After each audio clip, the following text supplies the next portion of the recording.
जय हिंद साथियों, UPSI polity का जो है इस वीडियो में हम लोग आपात उपबंध के बारे में पढ़ने वाले हैं। आपात उपबंध से मैक्सिमम चांस रहता है कि एक क्वेश्चन आपका जरूर एग्जाम में पूछा जाए, तो आप इस वीडियो को अंत तक अच्छे से देखिएगा। कल एक कमेंट आया था बच्चे का कि आप वीडियो क्यों बना रहे हैं जब आपके वीडियो कोई देख ही नहीं रहे हैं। ठीक है, तो फ्रेंड्स देखिए हमारा काम जो है क्या है कि वीडियो बनाना, और इस काम में मुझे भरपूर अच्छा लगता है। ठीक है, और वो भी काम का वीडियो बनाना। अगर मुझे व्यूज का और इन सब चीजों का ही चक्कर रहता तो मैं हफ्ते में एक दिन न्यूज पे काम नहीं करता, मैं 7 दिन न्यूज लाता, एक दिन कंटेंट लाता।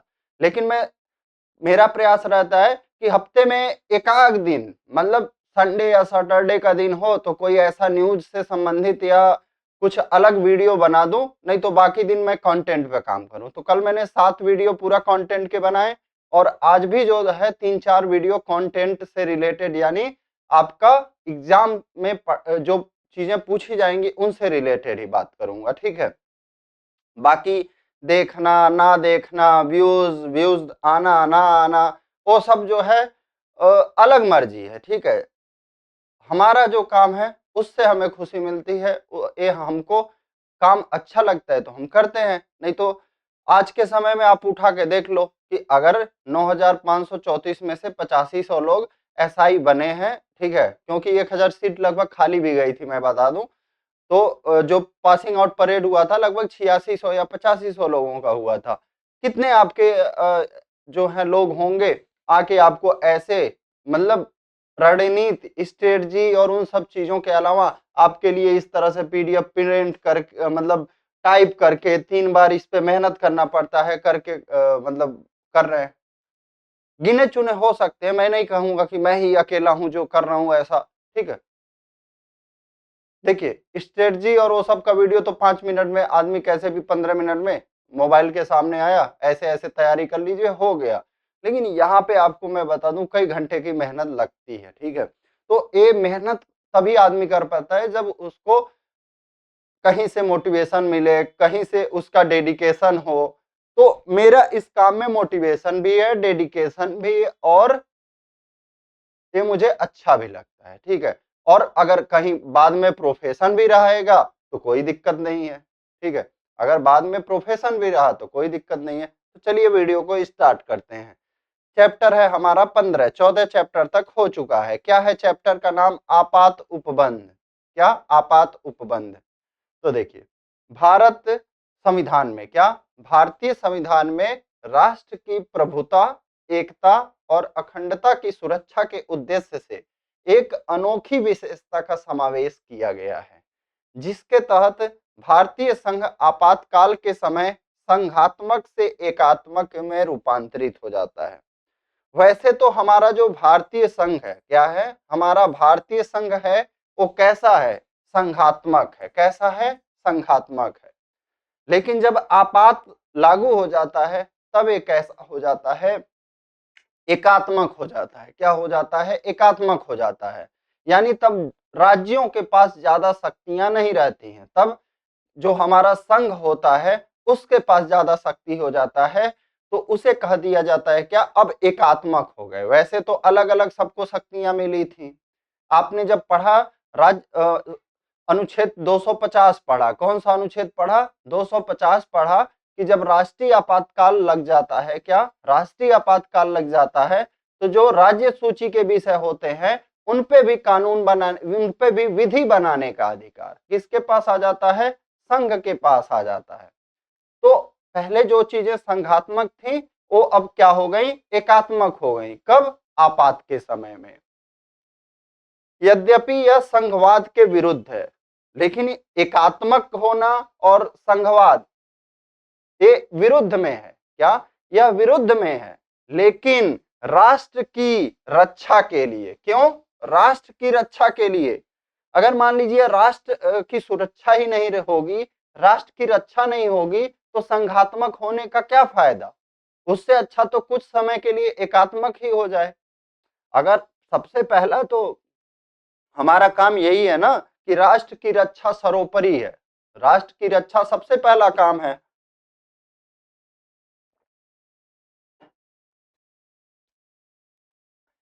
तो राष्ट्र की रक्षा के लिए कुछ समय तक संघवाद के सिद्धांत को त्याग दिया जाता है। यानी जो हमारे देश में संघवाद का सिद्धांत है, कहां से है? कनाडा से है।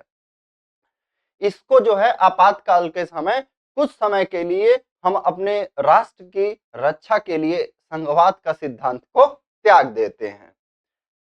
संविधान का भाग 18, कौन सा भाग? आपसे यही प्रश्न पूछ देगा क्या? पहले तो आपका आपात के समय कैसा हो जाता है, हमारा देश जो है कैसा हो जाता है? ऑप्शन दे देगा, संघात्मक हो जाएगा, एकात्मक हो जाएगा, अध्यक्षात्मक हो जाता है। तो कैसा हो जाता है? एकात्मक हो जाता है आपात के समय। पहला प्रश्न तो यही, जब आप चीजों को पढ़िए तो सोचना चाहिए। फिर आपातकाल जो है संविधान के किस भाग में है? कुल भाग कितने हैं संविधान में? 22 भाग है। और कौन सा भाग है? 18वां भाग है। अनुच्छेद कितना से कितना तक है? अनुच्छेद 352 से 360 तक। कितना तक? 352 से 360 तक आपात उपबंधों के बारे में है। भाग 18 जो है हमारा, क्या? भाग 18 जर्मनी के वीमर सिद्धांत से। वीमर या वीएमर, कहीं कहीं पे आपको वीएमर दिख जाएगा, कहीं कहीं पे आपको वीमर दिख जाएगा, तो कंफ्यूज नहीं होइएगा, ठीक है? तो जर्मनी के वीमर सिद्धांत से, सॉरी, जर्मनी के वीमर संविधान से प्रेरित है। भारतीय संविधान में 3 प्रकार के आपात की परिकल्पना की गई है। तो आपात भी जो है आपका, आपात जो है वो भी 3 प्रकार का है, ठीक है? चलिए आइए देखते हैं।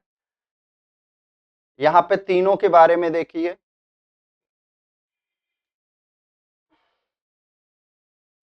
पहला क्या है? युद्ध, बाह्य आक्रमण या सशस्त्र विद्रोह। क्या क्या है? ध्यान से समझ लीजिएगा कारण। युद्ध, युद्ध का मतलब क्या हो गया? अगर मान लीजिए आशंका है, लगता है कि युद्ध हो सकता है, कोई देश आपका, क्या किसी देश से क्या हो सकता है? युद्ध होने की आशंका भी, ठीक है? ऐसा नहीं है कि युद्ध स्टार्ट हो गया तभी आपातकाल लागू हो सकता है ना। अगर आपका युद्ध होने का आशंका भी है तब भी बाद में संशोधन करके इसको जोड़ा गया, पहले नहीं था लेकिन बाद में जो है संशोधन करके जोड़ा गया कि अगर लगता है कि क्या हो सकता है, युद्ध हो सकता है, तब भी इसको किया जा सकता है। तो देखिए, युद्ध, वाह्य आक्रमण का मतलब जैसे 1962 में चाइना आक्रमण किया, 1971 में पाकिस्तान आक्रमण किया, तो ये सब क्या हो जाएगा? वाह्य आक्रमण। पहले यहाँ पे सशस्त्र विद्रोह के स्थान पे आंतरिक अशांति शब्द था। तो जो तीसरा आपका आपातकाल लागू हुआ था 1975 में, उस समय प्रधानमंत्री श्रीमती इंदिरा गांधी और राष्ट्रपति फखरुद्दीन अली अहमद थे। आंतरिक अशांति के आधार पर, क्या? आंतरिक अशांति के आधार पर तीसरा आपातकाल 1975 में। तो देखा गया कि इसका गलत उपयोग किया गया, इस शब्द का जो है गलत उपयोग किया गया। तो 44वां संविधान संशोधन द्वारा, जनता पार्टी की सरकार थी, 44वां संविधान संशोधन द्वारा इस आंतरिक अशांति शब्द को समाप्त कर दिया गया और इसकी जगह पे क्या रख दिया गया? सशस्त्र विद्रोह। क्या? सशस्त्र विद्रोह से उत्पन्न आपात अथवा राष्ट्रीय आपात 21 अनुच्छेद में है आपका, 352 में है। तो जब जब इन कारणों पे होगा आपका युद्ध, बाह्य आक्रमण या सशस्त्र विद्रोह, तब किस अनुच्छेद? राष्ट्रीय आपात आपका किस अनुच्छेद में आ जाएगा? अनुच्छेद 352 में।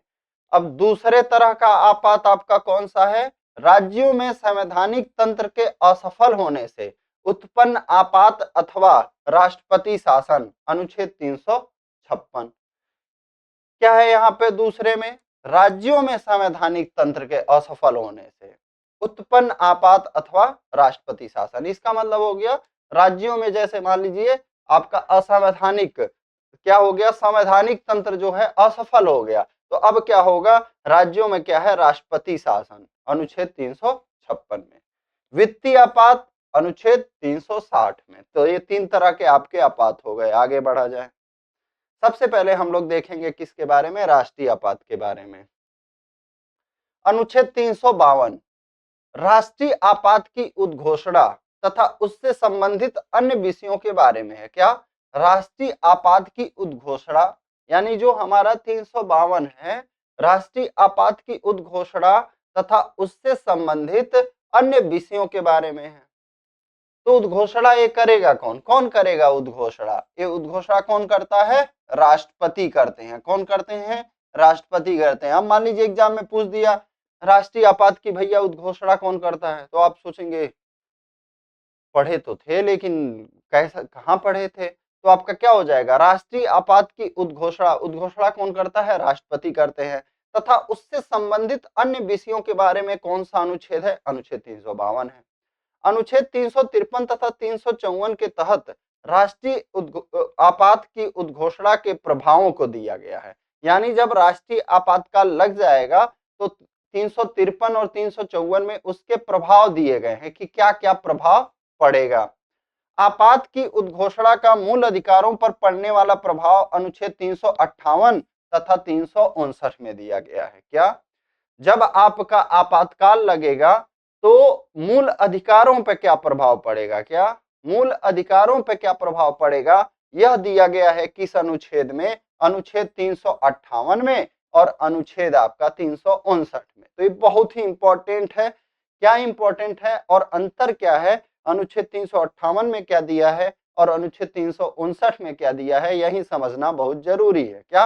अनुच्छेद 358 में दिया गया है आपका कि जैसे ही आपका राष्ट्रीय आपात की उद्घोषणा राष्ट्रपति करेंगे, क्या? राष्ट्रपति जैसे ही राष्ट्रीय आपात की उद्घोषणा करेंगे, क्या हो जाएगा आपका? क्या हो जाएगा? जो हमारा अनुच्छेद 19 है, क्या है? अनुच्छेद 19, यह स्वतः ही निलंबित हो जाएगा। क्या? स्वतः ही निलंबित हो जाएगा। अनुच्छेद 19 जो है आपका, राष्ट्रीय आपात की उद्घोषणा होते ही स्वतः ही अनुच्छेद 19 आपका निलंबित हो जाएगा। 21 अनुच्छेद के अनुसार है, अनुच्छेद 358 के अनुसार। और अनुच्छेद 359 में क्या दिया है कि अनुच्छेद 20 और 21 को छोड़कर, क्या आपको ध्यान देना है, चाहे राष्ट्रीय आपात हो या कुछ भी हो, अनुच्छेद 20 और 21, क्या अनुच्छेद 20 और 21 नहीं निलंबित होगा और बाकी जो है आपको राष्ट्रपति निलंबित कर सकते हैं। क्या? अनुच्छेद 20 और 21 को छोड़कर जब राष्ट्रीय आपातकाल लगा हो तो बाकी अनुच्छेदों को राष्ट्रपति निलंबित कर सकते हैं। ठीक है, तो ये चीज राष्ट्रपति अपनी उद्घोषणा में बताएंगे कौन कौन से जो है निलंबित किए जा रहे हैं आपके फंडामेंटल राइट्स। चलिए, राष्ट्रीय आपात की उद्घोषणा। राष्ट्रीय आपात की उद्घोषणा अनुच्छेद 352 के तहत किसके द्वारा की जाती है? यही प्रश्न आपसे पूछ देगा कि राष्ट्रीय आपात की उद्घोषणा कौन करता है। तो कौन करता है दोस्त? राष्ट्रपति करते हैं। जब कभी राष्ट्रपति को यह समाधान हो जाता है कि, किसको समाधान हो जाता है? राष्ट्रपति को यह समाधान हो जाता है कि कोई ऐसा गंभीर आपात विद्यमान है जिसमें युद्ध या बाह्य आक्रमण या सशस्त्र विद्रोह के कारण भारत या उसके किसी भाग की सुरक्षा संकट में है, तो वह संपूर्ण भारत या उसके किसी भाग के संबंध में राष्ट्रीय आपात की उद्घोषणा कर सकता है। ऐसा नहीं है कि मान लीजिए दिमाग में अब आया कि राष्ट्रीय आपातकाल लगा तो पूरे भारत में ना, अगर राष्ट्रपति चाहें तो पूरे भारत में ना छोड़ के किसी एक विशेष जगह पर भी, जैसे मान लो कोई बॉर्डर एरिया है, वहीं बस राष्ट्रीय आपात की घोषणा कर सकते हैं कि इतना ही एरिया में। ठीक है, ये जरूरी नहीं है कि राष्ट्रीय आपात अगर लागू होगा तो पूरे देश में ही होगा ना, कुछ एरिया में भी किया जा सकता है। ज्ञातव्य है कि मूल संविधान में सशस्त्र विद्रोह शब्द के स्थान पर आंतरिक अशांति शब्द था, जिसे 44वें संविधान संशोधन अधिनियम 1978 द्वारा प्रतिस्थापित किया गया। यदि राष्ट्रपति को यह विश्वास हो जाता है कि युद्ध या बाह्य आक्रमण या सशस्त्र विद्रोह का संकट सन्निकट है, यानी कि नजदीक में है, तो वह आपात की उद्घोषणा कर सकता है। अर्थात आपात की उद्घोषणा युद्ध या बाह्य आक्रमण या सशस्त्र विद्रोह के वास्तव में घटित होने के पूर्व भी की जा सकती है। देखिए यहाँ पे दिया हुआ है, यानी घटित होने के पहले भी किया जा सकता है। ऐसा नहीं है कि घटित होने का इंतजार ही किया जाए। ध्यातव्य है कि राष्ट्रपति आपात की उद्घोषणा तभी करता है जबकि मंत्रिमंडल इस आशय के विनिश्चय की लिखित सूचना उसे देता है। पहले जो है आपका एक कॉलम नहीं था, ठीक है, तो मंत्रिमंडल मंत्रिमंडल जब मंत्रिमंडल शब्द पूछता है एग्जाम में कि मंत्रिमंडल शब्द का प्रयोग किस अनुच्छेद में किया गया है, तो सिर्फ आपका अनुच्छेद 352 में किया गया है। किसमें? अनुच्छेद 352 में किया गया है। और ये भी शब्द आपका बाद में कब जोड़ा गया, कब जोड़ा गया अभी आएगा, ठीक है। 352 मुझे लगता है कि 44 अमेंडमेंट द्वारा ही जोड़ा गया, ठीक है। हाँ, 44वें संविधान संशोधन द्वारा जोड़ा गया। ये जो लिखित सूचना की अनिवार्यता थी मंत्रिमंडल की, ये आपका 44 अमेंडमेंट द्वारा जोड़ा गया। पहले जो है ऐसा कंपलसरी नहीं था कि लिखित सूचना लिया जाए, तो उसका मिसयूज हुआ होगा। कोई चीज मान लीजिए वैसे है मतलब नॉर्मली भाषा में जैसे नहीं कहते हैं कि मुंह से ऑर्डर दिया जाता है, तो चल रहा था, तो मिसयूज हुआ होगा, तो ये कर दिया होगा कि मंत्रिमंडल जब इसका लिखित सूचना देगा तभी क्या होगा, राष्ट्रपति इसकी उद्घोषणा करेंगे। लिखित सूचना की अनिवार्यता 44वें संविधान संशोधन द्वारा जोड़ी गई है। उल्लेखनीय है कि 1975 में तत्कालीन प्रधानमंत्री श्रीमती इंदिरा गांधी ने आंतरिक अशांति की राष्ट्रपति को संसूचना भेजकर गुप्त रूप से आपात की उद्घोषणा करवा दिया था। मंत्रिमंडल को उद्घोषणा के बाद सूचित किया गया था। यह एक प्रकार की निरंकुशता थी, भविष्य में इसकी पुनरावृत्ति न हो इसलिए यह प्रावधान किया गया। तो मैंने बताया कभी इसका मिसयूज हुआ होगा तब जाके उसमें संशोधन करना पड़ा। उद्घोषणा को परिवर्तित करने के लिए मंत्रिमंडल की लिखित सूचना आवश्यक है। क्या कह रहा है? उद्घोषणा को परिवर्तित करने के लिए मंत्रिमंडल की, परिवर्तित नहीं है, प्रवर्तित है, गलत। देखिए यही है, आप जब पढ़ रहे हो तो आपको पता होना चाहिए प्रवर्तित। प्रवर्तित का मतलब अमल में लाने के लिए, यानी उद्घोषणा को लाने के लिए मंत्रिमंडल की लिखित सूचना आवश्यक है, किंतु उसे वापस लेने के लिए मंत्रिमंडल की लिखित सूचना आवश्यक नहीं है। इस बात को ध्यान रखिएगा। राष्ट्रीय आपातकाल जब लागू करना है तभी आपका आवश्यक है, लेकिन अगर राष्ट्रीय आपातकाल लगा हुआ है उसको वापस लेना है तब मंत्रिमंडल का लिखित सूचना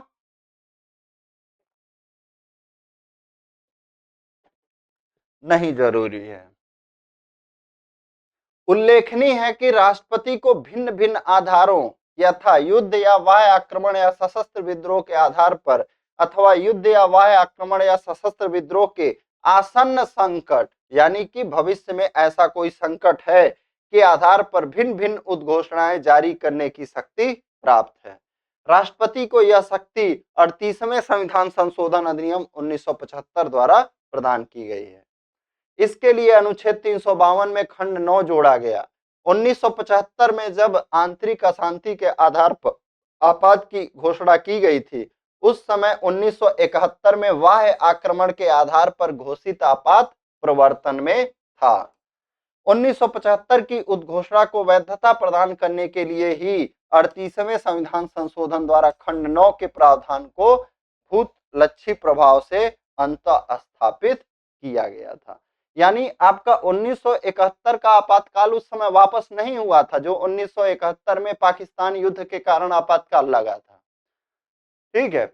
लेकिन क्या किया गया, 1975 में जब आपातकाल लगाया गया, फिर आपका कौन सा संशोधन किया गया, 38वां संविधान संशोधन किया गया और खंड 9 किया गया, ताकि इस आपातकाल को प्रभावी बनाया जा सके। चलिए, उद्घोषणा का अनुमोदन। राष्ट्रपति द्वारा की गई प्रत्येक उद्घोषणा संसद के दोनों सदनों के समक्ष अनुमोदन के लिए रखा जाना चाहिए। अब ऐसा तो है नहीं कि राष्ट्रपति महोदय ने बस कह दिया तो आपका कई साल तक चलती रहे वैसे ही।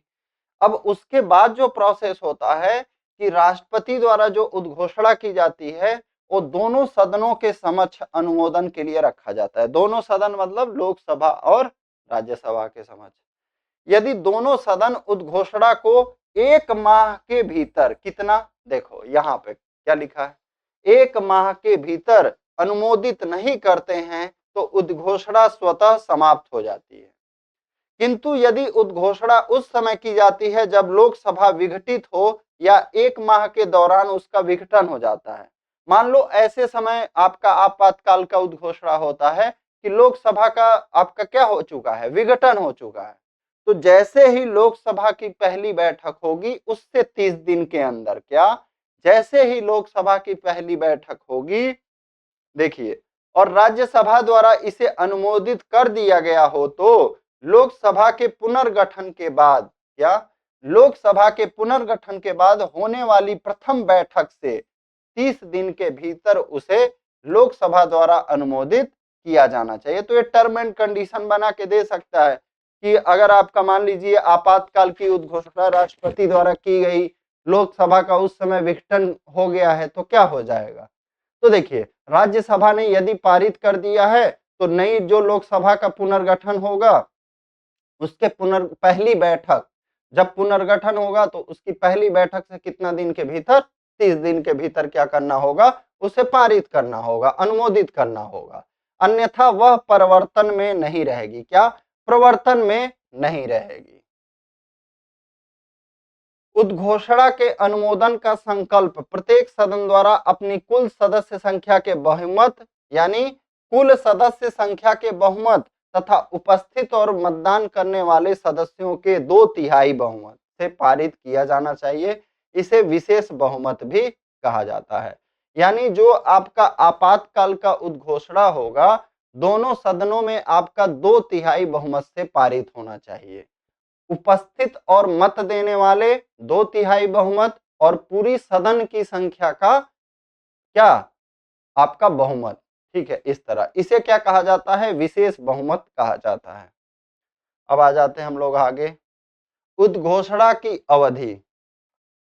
अब क्या होगा, एक बार अनुमोदित हो जाने पर, अब मान लीजिए आपका राष्ट्रपति ने उद्घोषणा कर दिया, लोकसभा और राज्यसभा में 1 महीने के अंदर अनुमोदन मिल गया, 6 माह तक प्रवर्तन में रहती है। कितना, 6 माह तक प्रवर्तन में रहती है।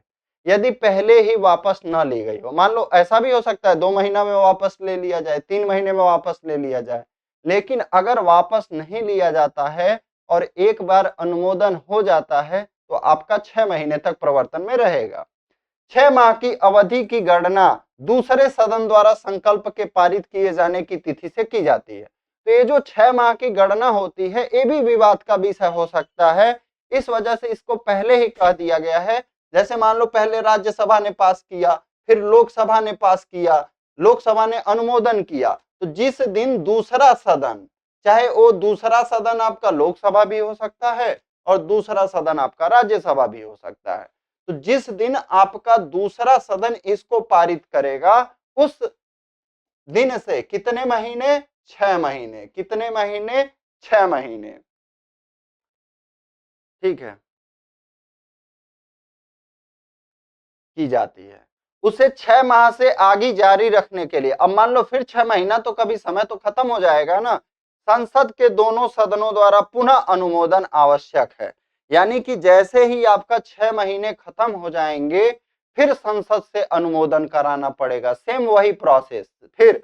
और फिर यह जो है संसद के दोनों सदनों और जितनी बार उद्घोषणा को जारी रखने का अनुमोदन करने वाला संकल्प पारित किया जाता है उतनी बार 6 माह की अवधि के लिए उद्घोषणा प्रवर्तन में बनी रहती है। अर्थात संसद द्वारा अनुमोदित हो जाने पर उद्घोषणा 6 माह की अवधि के लिए आगे जारी रहती है।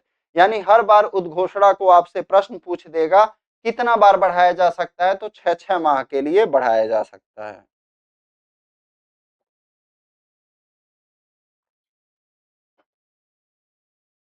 चलिए,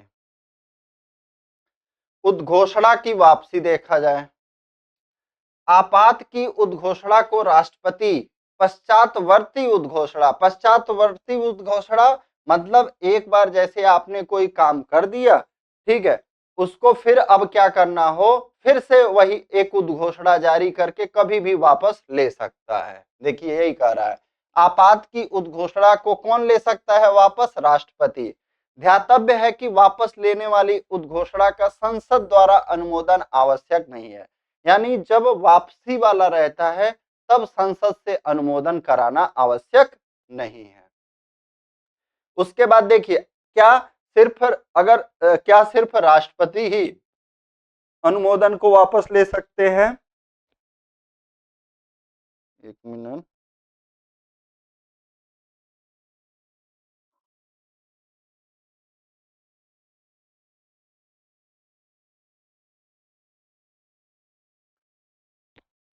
बताइए यहाँ पे क्या क्या हम लोग बात कर रहे थे, क्या राष्ट्रपति ही उद्घोषणा को वापस ले सकते हैं, आपातकाल को वापस ले सकते हैं? नहीं, एक और तरीका दिया गया है। लोकसभा को भी आपात उद्घोषणा को वापस करने का अधिकार दिया गया है, राज्यसभा को नहीं दिया गया है। यानी आपात उद्घोषणा का अधिकार किसको किसको दिया गया है? राष्ट्रपति को दिया गया है और लोकसभा को। यदि लोकसभा साधारण बहुमत से उद्घोषणा वापस करने का संकल्प पारित कर देती है तो राष्ट्रपति उद्घोषणा को वापस लेने के लिए बाध्य होता है। यहाँ पे देखिए बहुत इंपॉर्टेंट चीज दिया है। यदि मान लीजिए राष्ट्रपति जो है उद्घोषणा वापस नहीं ले रहे हैं तो लोकसभा भी अगर साधारण बहुमत से वापस कर देती है, उद्घोषणा को वापस लेने का प्रस्ताव पारित कर देती है, तो राष्ट्रपति इसके लिए बाध्य होता है। क्या? राष्ट्रपति उद्घोषणा को वापस लेने के लिए बाध्य होता है। यदि लोकसभा की कुल सदस्य संख्या के 1/10 भाग सदस्यों द्वारा आपात उद्घोषणा को वापस लेने वाले संकल्प को प्रस्तावित करने के आशय की लिखित सूचना किसको? अध्यक्ष को, जबकि लोकसभा में सत्र में हो, और राष्ट्रपति को कब? जबकि लोकसभा सत्र में न हो, दी जाती है। तो यथा स्थिति अध्यक्ष या राष्ट्रपति ऐसी सूचना की प्राप्ति से 14 दिन के भीतर संकल्प पर विचार के लिए लोकसभा की विशेष बैठक बुलाता है। अब मान लीजिए आपका लोकसभा चल रहा है तो लोकसभा के जो 1/10 सदस्य हैं वो क्या कर सकते हैं? लिखित में दे सकते हैं कि इस पे आपका क्या किया जाए, इसको वापस लेने के लिए विशेष बैठक बुलाया जाए। तो अगर लोकसभा चल रहा है, संकल्प को प्रस्तावित करने से उद्घोषणा को वापस लेने वाले संकल्प को प्रस्तावित करने के आशय की लिखित सूचना किसको दी जाएगी? अगर लोकसभा सत्र में होगा तो अध्यक्ष को, और सत्र में नहीं होगा तो राष्ट्रपति को। फिर इस पे जो भी रहेगा क्या करेगा? 14 दिन के भीतर संकल्प पर विचार करने के लिए विशेष बैठक बुलाएगा। चलिए, उद्घोषणा का प्रभाव। राष्ट्रीय आपात की उद्घोषणा का अधोलिखित प्रभाव होता है। यथा आपात के प्रवर्तन के दौरान संघ की कार्यपालिका शक्ति का विस्तार राज्यों को यह निर्देश देने तक हो जाता है कि वह अपनी कार्यपालिका शक्ति का किस रीति से प्रयोग करें। यानी कि अब जो है ये राज्यों को भी बोल सकते हैं कि आप अपनी कार्यपालिका शक्ति का प्रयोग किस तरह से करेंगे, कैसे करेंगे। ठीक है, अतः आपात स्थिति में राज्यों की कार्यपालिका शक्ति केंद्रीय कार्यपालिका के अधीन कार्य करती है। क्या? केंद्रीय कार्यपालिका के अधीन कार्य करती है। इसी वजह से तो बोला गया संघात्मक की जगह क्या हो जाता है? एकात्मक हो जाता है। क्या हो जाता है? संघात्मक की जगह एकात्मक हो जाता है। संसद की विधायी शक्ति का विस्तार हो जाता है। वह राज्य सूची के किसी भी विषय पर कानून बना सकती है। आपने अनुच्छेद देखा था, अनुच्छेद 250 यही तो कहता है कि जब आपका आपातकाल लगा होगा तो संसद की विधायी शक्ति का विस्तार हो जाएगा और वह राज्य सूची के भी विषयों पर कानून बना सकता है। किस अनुच्छेद में दिया गया है? 250 में। उल्लेखनीय है कि इस दौरान राज्य विधानमंडल के विधि बनाने की शक्ति समाप्त नहीं होती है। तो क्या राज्यों के जो है विधि बनाने की शक्ति समाप्त हो जाती है? जो राज्यों का विधानमंडल है यानी विधानसभा और विधान परिषद है, क्या उनकी विधि बनाने की शक्ति समाप्त हो जाती है? तो नहीं, केवल निलंबित हो जाती है, यानी कि सस्पेंड हो जाती है। क्या? केवल सस्पेंड हो जाती है। संसद द्वारा बनाई गई विधि उद्घोषणा के प्रवर्तन, ये परावर्तन नहीं होगा। यही शब्द बहुत परेशान किया था, जल्दी बोल के लिखने से हो ही नहीं रहा था। प्रवर्तन में नहीं रहने पे इन्फोर्समेंट, क्या बोला जाता है? इन्फोर्समेंट, यानी प्रवर्तन में ना रहने पर जैसे आपका इन्फोर्समेंट ईडी जो बोलते हैं इन्फोर्समेंट डायरेक्टोरेट यानी प्रवर्तन निदेशालय, तो उसी तरह है इन्फोर्समेंट का मतलब प्रवर्तन में ना रहने पर 6 माह बाद समाप्त हो जाती है। उल्लेखनीय है कि यदि आपात उद्घोषणा भारत के राज्य क्षेत्र के केवल किसी भाग के लिए की गई है तो संघ की राज्यों को निर्देश देने की शक्ति या संसद की राज्य सूची पर विधि बनाने की शक्ति का विस्तार उन राज्यों के संबंध में भी होगा जिन पर उद्घोषणा प्रवर्तनशील नहीं है, परिवर्तनशील नहीं, प्रवर्तनशील नहीं है। यानी जिन राज्यों में आपका आपातकाल नहीं लगेगा उन पर भी राज्य सूची पर विषय बना सकती है। ठीक है, यही बात। यदि उसकी सुरक्षा उन राज्यों के क्रियाकलाप के कारण जिनमें उद्घोषणा प्रवर्तन में है संकट में है। चलिए, आपात उद्घोषणा के प्रवर्तन के दौरान राष्ट्रपति को यह शक्ति प्राप्त होता है कि वह संघ और राज्यों के मध्य राजस्व वितरण से संबंधित उपबंधों में परिवर्तन या रूपांतरण का आदेश कर दे। ऐसे आदेश को संसद के दोनों सदनों के समक्ष रखा जाता है। क्या कह रहा है? आपात उद्घोषणा के प्रवर्तन के दौरान, यानी आपात उद्घोषणा आपका प्रवर्तन में है, राष्ट्रपति को यह शक्ति है कि वह संघ व राज्यों के मध्य राजस्व वितरण से संबंधित उपबंधों में परिवर्तन या रूपांतरण का आदेश कर सकता है। तो आपसे प्रश्न पूछ दे कि यहाँ पे संघ और राज्यों के मध्य राजस्व वितरण से संबंधित में परिवर्तन या रूपांतरण का आदेश कौन कर सकता है? यदि आपात उद्घोषणा है तो कौन कर सकता है? राष्ट्रपति कर सकता है। ऐसे आदेश को संसद के दोनों सदनों के समक्ष रखा जाता है। आपातकाल के दौरान मूल अधिकारों का निलंबन हो जाता है। अनुच्छेद 358 के अनुसार जब युद्ध या बाह्य आक्रमण के आधार पर की गई आपात की उद्घोषणा प्रवर्तन में हो तो अनुच्छेद 19 द्वारा प्रदत्त स्वतंत्रता का अधिकार स्वतः निलंबित हो जाता है। इसमें करना नहीं पड़ता है, जैसे ही आपातकाल लगा अनुच्छेद 19 सस्पेंड हो जाता है यानी निलंबित हो जाता है। अतः राज्य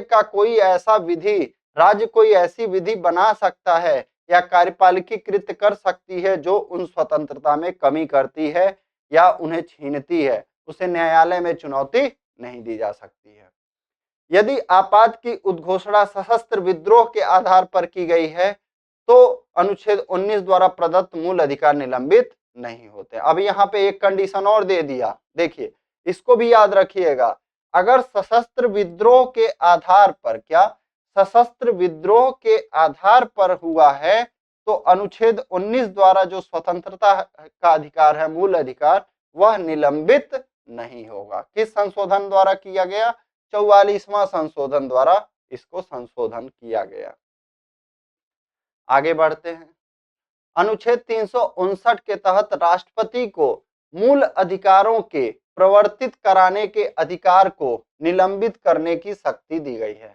जब आपात उद्घोषणा प्रवर्तन में हो तब राष्ट्रपति आदेश द्वारा यह घोषित कर सकता है कि भाग 3 द्वारा प्रदत्त मूल अधिकारों में से ऐसे अधिकारों को अनुच्छेद 20 तथा 21 को छोड़कर जो आदेश में उल्लिखित किए जाए, यानी आदेश में जो जो अनुच्छेद बताया जाएगा, प्रवर्तित कराने के लिए किसी न्यायालय में आवेदन करने का अधिकार निलंबित रहेगा।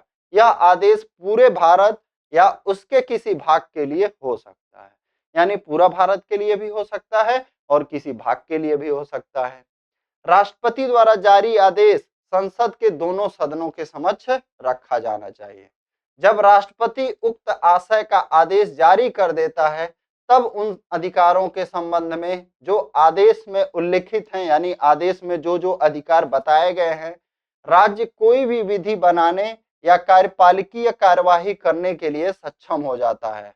ऐसी विधि या कार्यवाही को न्यायालय में इस आधार पर चुनौती नहीं दी जा सकती कि उससे उन मूल अधिकारों का उल्लंघन होता है। ऐसी विधि आदेश के प्रवर्तन में न रहने पर तुरंत प्रभावहीन हो जाती है। यानी ऐसी विधि जो है आदेश के प्रवर्तन में न रहने पर क्या हो जाएगी? तुरंत प्रभावहीन हो जाएगी। आगे बढ़ते हैं। जब आपात की उद्घोषणा प्रवर्तन में हो तो संसद को यह अधिकार होता है कि वह एक बार में 1 वर्ष के लिए लोकसभा के कार्यकाल को बढ़ा दे, किंतु उसका विस्तार आपातकाल के प्रवर्तन में न रहने पर 6 माह से अधिक अवधि तक नहीं होगा। यानी अगर लोकसभा का कार्यकाल भी बढ़ाना चाहें तो आपात के प्रवर्तन में रहने पर 1 साल बढ़ा सकते हैं। लेकिन बाय द वे आपातकाल का उद्घोषणा अब समाप्त हो गया, तो उसके बाद मैक्सिमम 6 महीना तक प्रवर्तन में रहेगा। क्या? लोकसभा का कार्यकाल 6 महीने तक बढ़ा रहेगा। जैसे ही आपका आपात का उद्घोषणा खत्म हुआ, मान लो 1 जनवरी को खत्म हुआ, तो 1 जुलाई तक ही आपका लोकसभा का कार्यकाल बढ़ सकता है। आपात के लागू रहने पर संसद किसी राज्य में राष्ट्रपति शासन की अवधि 1 वर्ष से अधिक, अधिकतम 3 वर्ष तक बढ़ाने के लिए संकल्प पारित कर सकती है। 1 वर्ष से ये अनधिक होना चाहिए, यानी 1 वर्ष कर करके 3 बार, 1 वर्ष से अधिक, अधिकतम 3 वर्ष तक बढ़ाने के लिए संकल्प पारित कर सकती है। यदि निर्वाचन आयोग यह प्रमाणित कर देता है कि निर्वाचन में कठिनाई के कारण राष्ट्रपति शासन का बढ़ाया जाना आवश्यक है। आपात के लागू रहने पर संसद किसी राज्य में राष्ट्रपति शासन अवधि 1 वर्ष से अधिक, अधिकतम 3 वर्ष तक बढ़ाने के लिए संकल्प पारित कर सकती है। कौन प्रमाणित करेगा? निर्वाचन आयोग प्रमाणित कर देता है कि निर्वाचन में कठिनाई के कारण राष्ट्रपति शासन का बढ़ाया जाना आवश्यक है। अब आ जाते हैं हम लोग अनुच्छेद 356 देखते हैं, राज्यों में राष्ट्रपति शासन के बारे में। राज्यों में संवैधानिक तंत्र के विफल हो जाने पर राष्ट्रपति द्वारा अनुच्छेद 356 के तहत जारी की जाने वाली उद्घोषणा को आम बोलचाल की भाषा में राष्ट्रपति शासन कहा जाता है। यह दूसरे प्रकार का आपात उपबंध है। यद्यपि संविधान में इसके लिए आपात शब्द का प्रयोग नहीं किया गया है। राष्ट्रपति शासन की उद्घोषणा।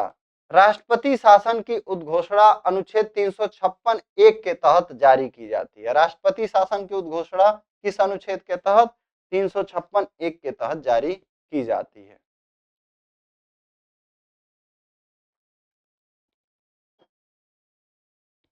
इसके अनुसार यदि राष्ट्रपति को किसी राज्य के राज्यपाल से प्रतिवेदन मिलने पर, किससे प्रतिवेदन मिलने पर? किसी राज्य के राज्यपाल से, या अब मान लीजिए राज्य का राज्यपाल प्रतिवेदन नहीं दिए तो नहीं हो सकता है, हो सकता है। यहाँ पे देखिए, अन्यथा यह समाधान हो जाता है कि उस राज्य का शासन संवैधानिक प्रावधानों के अनुसार नहीं चलाया जा सकता है, तो वह उस राज्य में राष्ट्रपति शासन की उद्घोषणा कर सकता है। अनुच्छेद 356 में 365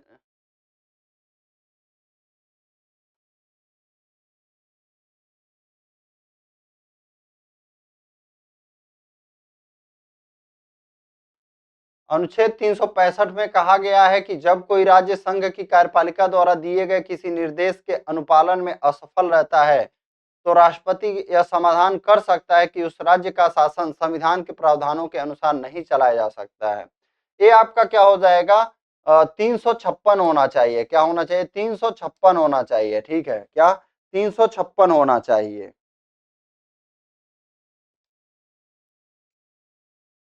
उसके बाद यहाँ पे दिया है, उल्लेखनीय है कि अनुच्छेद 256, 257 तथा अनुच्छेद 353 के तहत संघ की कार्यपालिका को राज्यों को निर्देश देने की शक्ति है। किस किस अनुच्छेद में है? 256, 257 और अनुच्छेद 353 के तहत। यहाँ राष्ट्रपति के समाधान से तात्पर्य है केंद्रीय मंत्रिमंडल का समाधान। राष्ट्रपति शासन की उद्घोषणा को किसी पश्चातवर्ती उद्घोषणा द्वारा वापस लिया जा सकता है या उसमें परिवर्तन किया जा सकता है। उद्घोषणा का अनुमोदन। अब मान लीजिए राष्ट्रपति द्वारा उद्घोषणा हो गया, अनुच्छेद 356 के अधीन जारी प्रत्येक उद्घोषणा संसद के दोनों सदनों के समक्ष रखी जाती है। एक बार उसको चेक कर लेते हैं। ठीक है, मैं देखता हूँ किताब कहाँ है। 300, हाँ,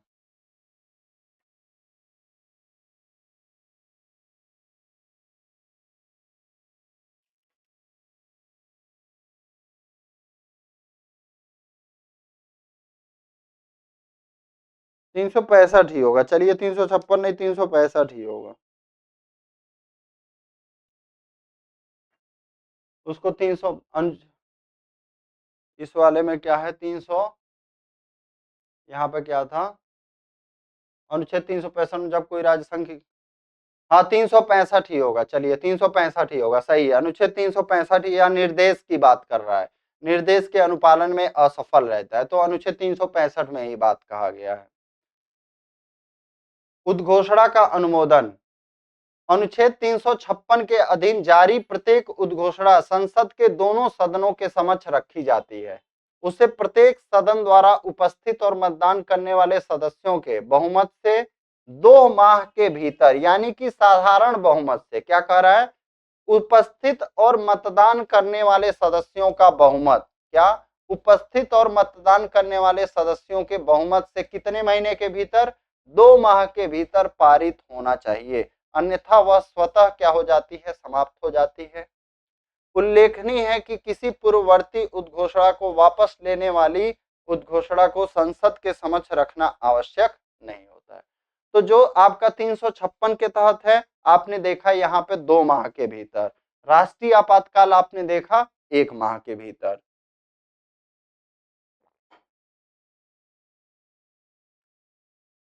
यदि उद्घोषणा उस समय की जाती है जब लोकसभा का विघटन हो गया है, या लोकसभा का विघटन उद्घोषणा का अनुमोदन किया बिना 2 माह के भीतर हो जाता है, तो उसे राज्यसभा द्वारा अनुमोदित कर दिया गया हो, तो ऐसी उद्घोषणा को लोकसभा के पुनर्गठन यानी प्रथम बैठक से 30 दिन के भीतर, ऐसा नहीं है कि यहाँ पे अब 60 दिन का समय मिलेगा, ध्यान रखना, लोकसभा के प्रथम बैठक से, अगर लोकसभा जैसे मान लो उस समय विघटन हो गया है, ठीक है, फिर जब लोकसभा की प्रथम बैठक होगी उससे 30 दिन के भीतर अनुमोदित किया जाना चाहिए, अन्यथा 30 दिन की समाप्ति पर प्रवर्तन में नहीं रहेगी। उद्घोषणा की अवधि राष्ट्रपति शासन की उद्घोषणा जारी किए जाने की तिथि से 2 माह तक प्रवर्तन में रहती है। कितना प्रवर्तन में रहती है, 2 माह तक प्रवर्तन में रहती है।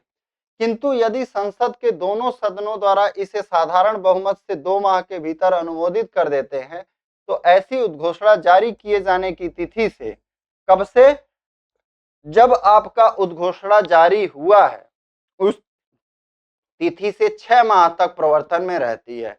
यदि उसे आगे भी जारी रखना हो तो पुनः संसद के दोनों सदनों द्वारा पारित किया जाना चाहिए।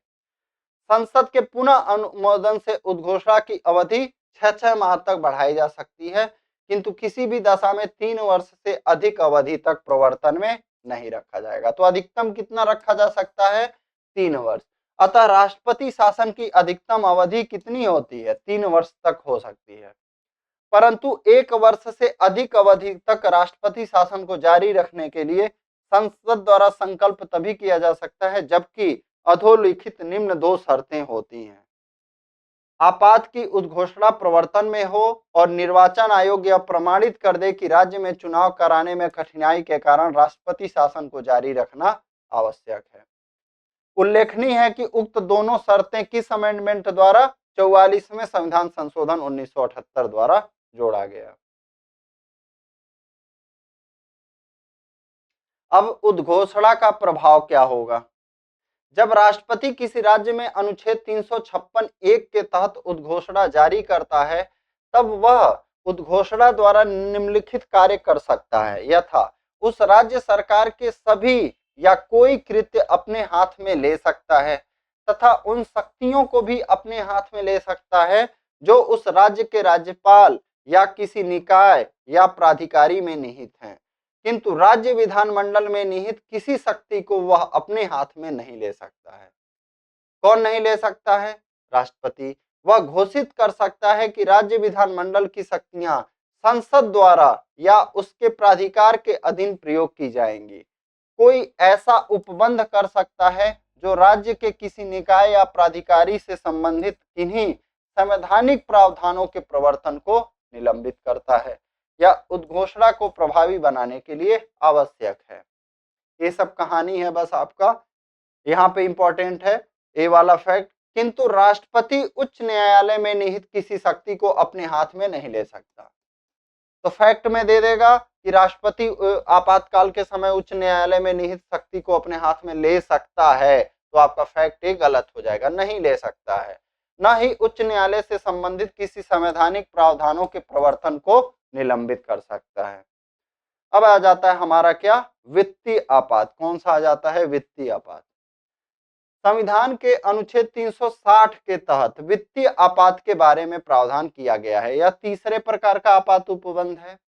360 के तहत राष्ट्रपति वित्तीय आपात की उद्घोषणा कर सकता है यदि उसको यह समाधान हो जाए कि ऐसी स्थिति उत्पन्न हो गई है जिससे कि भारत या उसके किसी भाग का वित्तीय स्थायित्व अथवा साख संकट में है। उल्लेखनीय है कि यहाँ राष्ट्रपति के समाधान से तात्पर्य केंद्रीय मंत्रिमंडल के समाधान से है।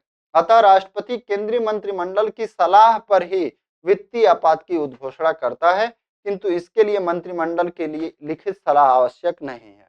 यहाँ पे देखिए क्या कह रहा है, मंत्रिमंडल की सलाह तो आवश्यक है लेकिन लिखित सलाह आवश्यक नहीं है, इस बात को ध्यान दीजिएगा। उद्घोषणा की अवधि, वित्तीय आपात की उद्घोषणा संसद के अनुमोदन के बिना 2 माह तक प्रवर्तन में रहती है, किंतु यदि संसद साधारण बहुमत से 2 माह के पूर्व उद्घोषणा को अनुमोदित कर देती है तो वह अनिश्चित काल तक प्रवर्तन में बनी रहेगी। यानी अनिश्चित काल तक रहेगा, ऐसा नहीं रहेगा कि उसे बार बार अनुमोदित कराना पड़े। वित्तीय आपातकाल एक बार उद्घोषित हो गई, फिर संसद में आपका क्या हो गया, अनुमोदन हो गया, 2 माह के पहले अनुमोदन हो गया साधारण बहुमत से, तो वो अनिश्चित काल तक बनी रहेगी। राष्ट्रपति उद्घोषणा को किसी पश्चातवर्ती उद्घोषणा द्वारा कभी भी वापस ले सकता है या परिवर्तित कर सकता है। चलिए, उद्घोषणा का प्रभाव क्या हो जाएगा, वित्तीय आपातकाल लागू होने के दौरान संघ की कार्यपालिका शक्ति का विस्तार हो जाता है और केंद्र राज्य को वित्तीय मामलों में आवश्यक दिशा निर्देश भेज सकता है। किसके द्वारा भेज सकता है, राष्ट्रपति के द्वारा जो है केंद्र भेज सकता है, जिसका अनुपालन प्रत्येक राज्यों के लिए अनिवार्य होगा। वित्तीय आपात उद्घोषणा के अधोलिखित प्रभाव हैं, यथा किसी राज्य के अधीन सेवा करने वाले सभी या किसी वर्ग के व्यक्तियों के वेतन एवं भत्तों में कमी की जा सकती है। संघ के अधीन सेवा करने वाले किसी या सभी व्यक्तियों के वेतन एवं भत्तों में कमी की जा सकती है। राज्य विधानमंडल द्वारा पारित धन विधेयक, यानी राज्य का विधानसभा और विधान परिषद धन विधेयक पारित किए वित्त विधेयकों को राष्ट्रपति के विचार के लिए आरक्षित किए जाने का प्रावधान किया जा सकता है। प्रमुख उपबंध, भारतीय संविधान का भाग 19 अनुच्छेद 361 से 367 तक विविध उपबंधों के बारे में है। इसके तहत किए गए कुछ प्रमुख उपबंध अधोलिखित हैं, यथा राष्ट्रपति और राज्यपालों का संरक्षण। अनुच्छेद 361 के तहत राष्ट्रपति और राज्यपाल को उनके कर्तव्यों के निर्वहन के लिए कतिपय संरक्षण प्रदान किया गया है। तो ये इंपॉर्टेंट है, बहुत इंपॉर्टेंट आपका अनुच्छेद है। किस अनुच्छेद के तहत राष्ट्रपति और राज्यपाल को उनके कतिपय कुछ कर्तव्य के निर्वहन के लिए कतिपय संरक्षण है, तो किस अनुच्छेद के तहत, अनुच्छेद आपका 361 के तहत।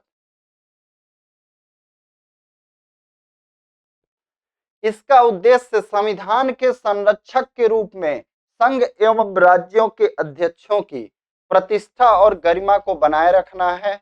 इसके तहत प्रदत्त संरक्षण अधोलिखित है। राष्ट्रपति या राज्यपाल अपने कर्तव्यों के निर्वहन हेतु किए गए किसी कार्य के लिए किसी न्यायालय के प्रति उत्तरदायी नहीं होते हैं। कौन, किए गए किसी कार्य के लिए किसी न्यायालय के प्रति अपने जो कर्तव्यों का निर्वहन किए हैं उत्तरदायी नहीं होंगे। किंतु अनुच्छेद 61 के तहत राष्ट्रपति पर महाभियोग की प्रक्रिया के दौरान लगाए गए किसी आरोप की जांच संसद के किसी सदन द्वारा नियुक्त किसी न्यायालय, अधिकरण या निकाय द्वारा की जा सकती है। राष्ट्रपति या राज्यपाल के विरुद्ध उसकी पदावधि के दौरान किसी न्यायालय में किसी भी प्रकार की दांडिक कार्यवाही न तो आरंभ की जा सकती है और न ही चालू रखी जा सकती है। ये फैक्ट से ही क्वेश्चन पूछता है, इस बात को याद रखिएगा। यहां से ऐसे नहीं पूछेगा, पूरा फैक्ट दे देगा, बोलेगा सत्य है या असत्य है, बताइए। राष्ट्रपति या राज्यपाल की पदावधि के दौरान उनकी गिरफ्तारी या कारावास आदेश किसी न्यायालय द्वारा नहीं दिया जा सकता है। राष्ट्रपति या राज्यपाल द्वारा पद ग्रहण करने से पूर्व या पश्चात अपने व्यक्तिगत हैसियत में किए गए किसी कार्य के लिए कोई सिविल कार्यवाही तब तक संस्थित नहीं की जा सकती जब तक कि मामले में संपूर्ण विवरण के साथ इसकी लिखित सूचना राष्ट्रपति या राज्यपाल को देने के पश्चात 2 माह का समय समाप्त न हो गया हो। अब विधानमंडलों की कार्यवाहियों के प्रकाशन।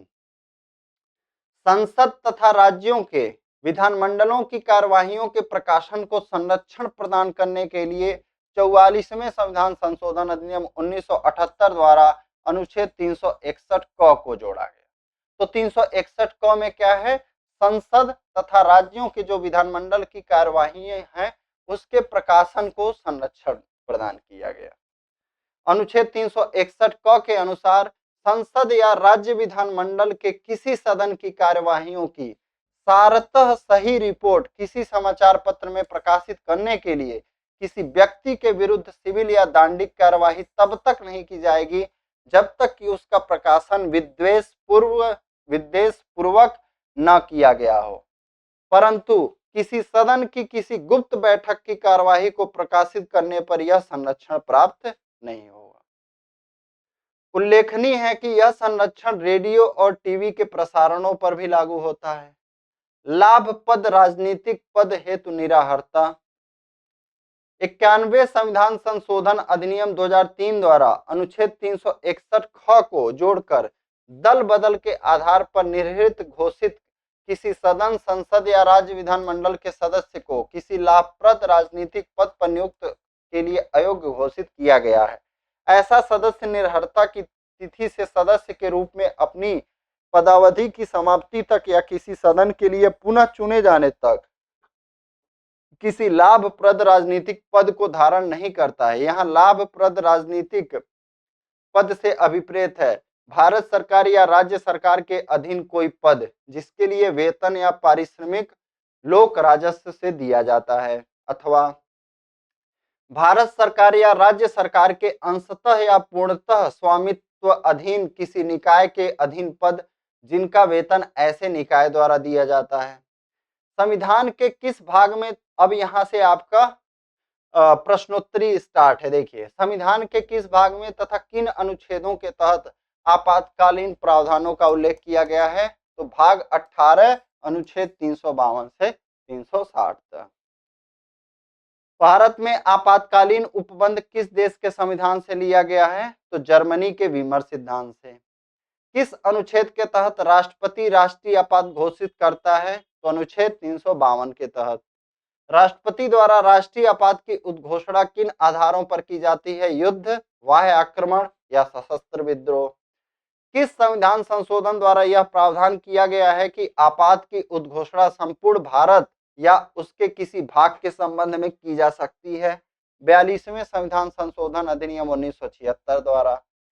मूल संविधान में सशस्त्र विद्रोह शब्द के स्थान पर किस शब्द का प्रयोग किया गया था? आंतरिक अशांति 44 अमेंडमेंट द्वारा चेंज किया गया। प्रथम राष्ट्रीय आपात की उद्घोषणा 26 अक्टूबर 1962 को बाह्य आक्रमण के आधार पर की गई थी। इस समय भारत के प्रधानमंत्री पंडित जवाहरलाल नेहरू तथा राष्ट्रपति कौन थे? डॉक्टर सर्वपल्ली राधाकृष्णन थे। याद रखिएगा, बहुत इंपॉर्टेंट है, पूछ देगा कि जब प्रथम बार आपका आपातकाल लगा यानी 26 अक्टूबर 1962 को, ठीक है, उस समय जो है प्रधानमंत्री कौन थे? तो पंडित जवाहरलाल नेहरू थे तथा राष्ट्रपति कौन थे? सर्वपल्ली राधाकृष्णन थे। ये 26 अक्टूबर मेरे भी जीवन का बड़ा मतलब वैसा दिन रहा है। 26 अक्टूबर जो है सीएसएफ में मैंने ज्वाइनिंग करने गया था, फिर और भी कई चीजें जो है 26 अक्टूबर का मतलब मेरे जीवन में कुछ बहुत चीजें याद दिला देती है। ठीक है, कई ऐसी नुकसान वाली चीजें, मतलब वो उसको छोड़ के इस उद्घोषणा को 10 जनवरी 1968 को वापस ले लिया गया। अतः यह उद्घोषणा कुल कल नहीं है, जो है कुल 5 वर्ष 2 माह 14 दिन प्रवर्तन में रही। जो पहली उद्घोषणा थी उसको कब वापस लिया गया? 1968 में वापस लिया गया। तो कुल कितना चला? 5 वर्ष 2 माह 14 दिन। ये भी याद रखिएगा, प्रश्न पूछने वाला का दिमाग कहीं भी घूम सकता है कि पहली उद्घोषणा कितने दिन प्रवर्तन में रही। तो 5 वर्ष 2 माह 14 दिन। जो द्वितीय राष्ट्रीय आपात की उद्घोषणा 3 दिसंबर 1971 को वाह्य आक्रमण के आधार पर की गई थी। इस समय भारत की प्रधानमंत्री इंदिरा गांधी और राष्ट्रपति वीवी गिरी थे। कौन थे राष्ट्रपति? वीवी गिरी थे। भारत में तृतीय राष्ट्रीय आपात की उद्घोषणा 25 जून 1975 को प्रधानमंत्री इंदिरा गांधी ने बिना मंत्रिमंडल के परामर्श के आंतरिक अशांति के आधार पर राष्ट्रपति फखरुद्दीन अली अहमद से करवाया था। यद्यपि इस समय द्वितीय आपात उद्घोषणा प्रवर्तन में थी। किस संविधान संशोधन द्वारा आपात उद्घोषणा के आधारों में आंतरिक अशांति के स्थान पर सशस्त्र विद्रोह शब्द रखा गया? 44 अमेंडमेंट 1978। भारत में अब तक कुल कितनी बार तथा कब कब आपात की उद्घोषणा की गई है? 3 बार की गई है। कब कब? 1962, 1971 और 1975। राष्ट्रपति को युद्ध, वाह्य आक्रमण या सशस्त्र विद्रोह के आसन्न संकट के आधार पर आपात उद्घोषित करने का अधिकार। देखिए, आसन्न संकट की बात कर रहा है तो आपका कौन सा हो जाएगा? जोड़ा गया 44वां संविधान संशोधन द्वारा। पहले आसन्न संकट वाला नहीं था, इसको जोड़ा गया कि मान लीजिए ऐसा थोड़ी ना कि जब संकट आ जाएगा तभी उसको आपात, संकट आने के पहले भी अगर ऐसा लगता है तो किया जा सकता है। तो किस अमेंडमेंट द्वारा? 44 अमेंडमेंट द्वारा। राष्ट्रपति द्वारा आपात की उद्घोषणा के लिए मंत्रिमंडल की लिखित सलाह को किस संविधान संशोधन द्वारा अनिवार्य बनाया गया? तो 44 अमेंडमेंट द्वारा। आपात उद्घोषणा कितने दिनों के भीतर संसद के दोनों सदनों द्वारा उसे अनुमोदित न किए जाने पर प्रवर्तन में नहीं रहेगी? तो पहला वाला कितना था आपका? 1 महीना था। यदि उद्घोषणा के समय लोकसभा का विघटन हो गया है तथा राज्यसभा द्वारा उसे अनुमोदित कर दिया गया है तो लोकसभा के पुनर्गठन के बाद प्रथम बैठक से कितने दिनों के भीतर? 30 दिनों के भीतर। ये सब आप पढ़े हैं, ठीक है। संसद द्वारा उद्घोषणा का अनुमोदन किस प्रकार के बहुमत से किया जाना चाहिए? सदन की कुल सदस्य संख्या के बहुमत तथा उपस्थित और मतदान करने वाले सदस्यों का 2/3 बहुमत। संसद द्वारा एक बार अनुमोदित हो जाने पर उद्घोषणा कितने दिन तक रहती है? 6 महीने तक। हर 6 महीने पे फिर करवाना पड़ता है। अनुच्छेद 352 के अधीन जारी आपात उद्घोषणा को अधिकतम कितने दिनों तक जारी रखा जा सकता है? 6 माह पर संसद के अनुमोदन से अनिश्चित काल तक। संसद के किस सदन द्वारा अपने साधारण बहुमत से आपात उद्घोषणा को वापस लेने का? लोकसभा द्वारा। मैंने आपको बताया था, लोकसभा द्वारा साधारण बहुमत से। आपातकाल की उद्घोषणा को कितनी अवधि के भीतर संसद के समक्ष स्वीकृति हेतु रखना आवश्यक है? 1 माह के भीतर। लोकसभा की विशेष बैठक लिखित सूचना की प्राप्ति से 1/10 सदस्य, मैंने बताया था 1/10 सदस्य लोकसभा के अगर ऐसा प्रस्ताव करते हैं, किसके समक्ष? अगर सदन सत्र में है तो लोकसभा अध्यक्ष के समक्ष, अगर सदन सत्र में नहीं है तो राष्ट्रपति के समक्ष। कितने दिन के भीतर फिर विशेष बैठक? 14 दिन के भीतर। आपात की उद्घोषणा के दौरान किस अनुच्छेद के तहत संसद को यह शक्ति प्राप्त हो जाती है कि राज्य सूची के किसी विषय पर कानून बना सकती है? अनुच्छेद 353 तथा 250 के तहत। राजस्व वितरण संबंधी उपबंधों में आपात के दौरान परिवर्तन करने का अधिकार किसको प्राप्त है? राष्ट्रपति को। अनुच्छेद 354। आपातकाल के लागू होने पर मूल अधिकारों पर पड़ने वाला प्रभाव किस अनुच्छेद में? 358 और 359 में। 358 में कौन सा? अनुच्छेद 19 द्वारा प्रदत्त स्वतंत्रता का मूल अधिकार स्वतः निलंबित हो जाता है। किन आधारों पर घोषित आपातकाल के दौरान अनुच्छेद 19 द्वारा प्रदत्त मूल अधिकार निलंबित हो जाता है? युद्ध या बाह्य आक्रमण के आधार पर। किस आधार पर आपात की उद्घोषणा पर अनुच्छेद 19 स्वतः निलंबित नहीं होता है? तो सशस्त्र विद्रोह के आधार पर। किस संविधान संशोधन द्वारा यह प्रावधान किया गया कि सशस्त्र विद्रोह के आधार पर घोषित आपात की स्थिति में अनुच्छेद 19 निलंबित नहीं होगा? किस संशोधन द्वारा? 44वें संविधान संशोधन द्वारा। किस अनुच्छेद के तहत राष्ट्रपति को यह शक्ति दी गई है कि वह आपात के दौरान भाग 3 द्वारा प्रदत्त मूल अधिकारों को प्रवर्तित करने के अधिकार को निलंबित कर सकता है? तो किसमें दी गई है? अनुच्छेद 359 में दिया गया है। 358 में तो ये दिया गया है कि स्वतः ही निलंबित हो जाएगा। 359 में ये दिया है कि प्रवर्तित करने का अधिकार जो है आपका निलंबित हो जाएगा।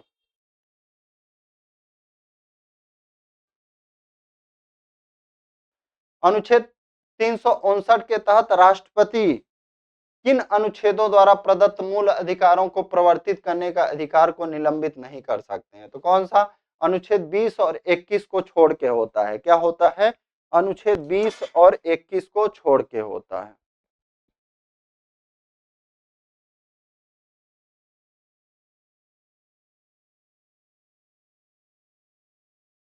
उच्चतम न्यायालय ने प्रवासी पंचाट निर्धारण अधिनियम 1983 को संविधान के किस अनुच्छेद के अंतर्गत केंद्र के पावन कर्तव्य के उल्लंघन पर असंवैधानिक घोषित किया? अनुच्छेद 355। किस संविधान संशोधन द्वारा यह प्रावधान किया गया कि राष्ट्रपति अनुच्छेद 20 तथा 21 के आपात के दौरान भी निलंबित नहीं कर सकता? पहले कर सकता था, लेकिन 44 अमेंडमेंट किया गया और कहा गया कि नहीं कर सकता है।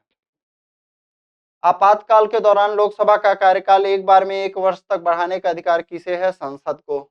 अब तक कितनी बार लोकसभा का कार्यकाल आपात उद्घोषणा के प्रवर्तन में रहने के कारण बढ़ाया गया? 1 बार, 5वीं लोकसभा का कार्यकाल। राज्यों में राष्ट्रपति शासन की उद्घोषणा किस अनुच्छेद के तहत? अनुच्छेद 356 के तहत। कब राष्ट्रपति किसी राज्य में राष्ट्रपति शासन की उद्घोषणा कर सकता है? राज्यों में संवैधानिक तंत्र के विफल हो जाने पर।